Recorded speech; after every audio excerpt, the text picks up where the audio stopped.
बड़वानी शहर में लंबे समय से प्रतीक्षित doctor Shyama Prasad Mukherjee street vendor market का लोकार्पण किया गया। कार्यक्रम में सांसद, विधायक, नगरपालिका अध्यक्ष और अन्य जनप्रतिनिधियों ने शामिल होकर इसे शहर के विकास की दिशा में महत्वपूर्ण कदम बताया। बड़वानी में आयोजित लोकार्पण कार्यक्रम में सांसद गजेंद्र सिंह पटेल, विधायक राजन मंडलोई, पूर्व कैबिनेट मंत्री प्रेम सिंह पटेल और नगरपालिका अध्यक्ष अश्विनी निक्कू चौहान सहित कई जनप्रतिनिधि मौजूद रहे। नगरपालिका अध्यक्ष अश्विनी निक्कू चौहान ने कहा कि वर्षों से देखा जा रहा सपना अब साकार हुआ है और इस मार्केट से शहर के स्ट्रीट वेंडर्स तथा आम नागरिकों को बेहतर सुविधाएं मिलेंगी। सांसद गजेंद्र सिंह पटेल ने कहा कि ये परियोजना शहर के विकास में एक नया अध्याय है। लंबे समय से इसकी मांग की जा रही थी और अब इसके शुरू होने से दुकानदारों को व्यवस्थित स्थान मिलेगा, साथ ही शहर की यातायात व्यवस्था भी अधिक सुगम होगी।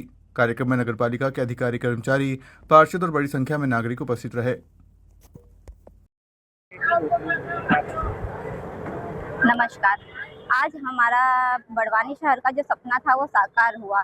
सबका साथ सबका विकास के साथ आज हमारे बड़वानी शहर में वेल्डर मार्केट का भव्य लोकार्पण किया गया है, जिसका नाम हमने डॉक्टर श्यामा प्रकाश मुखर्जी स्ट्रीट वेल्डर मार्केट के नाम से रखा है। यह हमारे बड़वानी शहर के लिए बहुत ही अच्छी सौगात है। आज जो छोटे छोटे व्यापारी है वो फुटपाथ पर अपनी दुकान लगाते थे, आज उन्हें बहुत ही अच्छी तरीके से सुविधा उपलब्ध हो, इसलिए हमने इस वेल्डर मार्केट का निर्माण किया है। और हमारे जो यातायात में भी बहुत बाधा आती थी, उसके लिए हमने यहाँ पर एक पार्किंग की व्यवस्था की है, ताकि हमारी जो यातायात की जो बाधा आ रही है उससे भी हमें सुविधा प्राप्त हो सके। दुकानें किन लोगों का पूर्व जिनकी दुकानें थी, मतलब यहाँ पर पूर्व लोगों को लागत दी जाएगी क्या? जी, इसे टेंडर के माध्यम से करा जाएगा ताकि सभी को दुकान उपलब्ध की जा सके। कोई भी ऐसा ना रहे जिसे ये दुकान ना मिल पाए। और ये दुकान का निर्माण करने का एक ही उद्देश्य था कि वो जो 12 महीने दुकान लगाते हैं, कोई व्यापारी बारिश के कारण अपनी दुकान नहीं लगा पाता। और आपको तो पता होगा कि हमारे बड़वानी शहर में बहुत अत्यधिक गर्मी होती है। आज इन दुकानों में जब वो अपनी दुकान लगाएंगे तो उन्हें गर्मी, बारिश और वो 12 महीने अपनी दुकान व्यवस्थित तरीके से चला पाएंगे, जिससे उनके रोजगार में भी अच्छी प्रगति होगी। कितनी दुकानें हैं? जी, इसमें कुल 64 दुकानें हैं और इसकी लागत है 2,85,00,000 रुपए। हम आज सभी नगर पालिका परिषद की तरफ से बड़वानी के सभी परिवारजनों को बहुत बहुत शुभकामनाएं भी देती हूँ। और आने वाले समय में हम इससे भी अच्छा कार्य कर सके। जब तक आपका साथ हमारे साथ रहेगा, हम हमारी बड़वानी शहर को बहुत ही नए तरीके से और नई दिशा में ले जाएंगे। हमारे देश के यशस्वी प्रधानमंत्री द्वारा जो का जो उद्देश्य है कि कोई भी गरीब ना रहे और हमारे देश को हम एक विकसित भारत बनाए, उसमें हम सब मिलकर एक मुख्य योगदान दें और ताकि हमारा देश एक विकसित देश बन सके। धन्यवाद।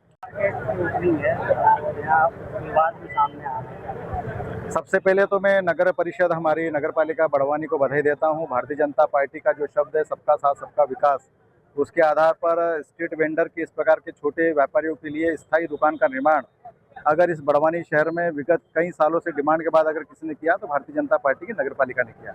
इसलिए मैं इस अवसर पर नगर पालिका के मेरे अध्यक्ष के साथ में जितने हमारे पार्षद हैं, जिन्होंने विचार किया, चिंतन किया और नरेंद्र मोदी जी के शब्दों को साकार किया, इसलिए पूरी नगर पालिका को मैं बधाई देता हूँ, शुभकामनाएं देता हूँ कि आज छोटे लोगों का सपना साकार हुआ। जो परेशानी के कारण जमीन पर बैठकर दुकान लगाते थे, जो अव्यवस्थित जमीन पर बैठकर अपनी सब्जी बेचते थे, फल बेचते थे, परंतु आज स्थायी दुकान का निर्माण हमारी नगर पालिका परिषद ने किया है। इस अवसर पर विवाद भी देखने को मिला है, क्योंकि विकास का काम सिर्फ भारतीय जनता पार्टी की सरकार ने किया है। और हमारे ही प्रतिनिधि ने जब बोलना शुरू किया कि पिछले कई परिषदें रही परंतु विकास नहीं किया, आज गरीबों का सपना साकार हो रहा है तो भारतीय जनता पार्टी की नगर पालिका के द्वारा हो रहा है। उनको ये चीज़ें हजम नहीं हो रही है, इसलिए इस प्रकार के कांग्रेस के पार्षदों ने बहिष्कार भी किया। और मुझे लगता है कि उनको ध्यान में आना चाहिए कि वो जब पद पर रहे उन्होंने काम नहीं किया। आज इस बड़वानी शहर में कई जगह पर सड़कों का निर्माण हो चुका है, कई जगह पर हमारे सड़कों के साथ में गार्डन का निर्माण हो गया है और गार्डन के निर्माण के साथ में स्वच्छता को लेकर कई निर्माण काम भी चल रहे हैं। हमारे नर्मदा परिक्रमा वासियों से लेकर कई प्रकार की स्थितियां बनाई गई है और इसलिए इतना विकास काम 4 साल में किया गया है और वो विकास काम को वो पचा नहीं पा रहे हैं, इसलिए उसका विरोध करना ही मात्र उनका उद्देश्य रह गया है। हम तो विकास की बात करते हैं, विकास हम लोग कर रहे हैं और ये 4 साल में हमारी नगर पालिका परिषद जो करके दिखा रही है वो अभूतपूर्व है। जनता ने इस बात को सुना भी है, देखा भी है, उसको महसूस भी किया है।